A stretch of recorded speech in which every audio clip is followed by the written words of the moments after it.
Hello guys, welcome back to my channel. ఈరోజు నేను మీకు కల్వరి టెంపుల్లో లోపల ఎట్లా ఉంటుందనేది షేర్ చేద్దాం అనుకుంటున్నానండి. నేనైతే చాలా ఇయర్స్ తర్వాత ఇక్కడికి రావడం జరిగింది.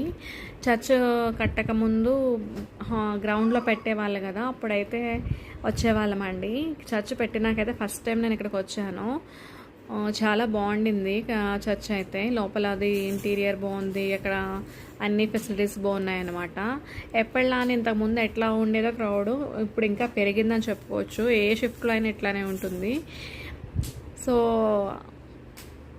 సతీష్ బ్రదర్ గారి మెసేజ్ అట్లా ఉంటుందన్నమాట. ఎవరికి వాళ్ళు మన కోసమే చెప్పినట్టుగా అనిపిస్తుంది. మీలో ఎవరైనా కల్వరి చర్చ్కి వెళ్ళారా ఎప్పుడైనా? వెళ్తే కనుక అక్కడ సతీష్ బ్రదర్ మెసేజ్ మీకు ఎట్లా అనిపిస్తుందో నాకు కామెంట్ సెక్షన్లో కామెంట్ చేయండి. ఇంకా మన ఛానల్ని ఎవరైనా సబ్స్క్రైబ్ చేసుకోకపోతే ప్లీజ్ సబ్స్క్రైబ్ చేసుకోండి, సపోర్ట్ చేయండి. Thank you guys, bye.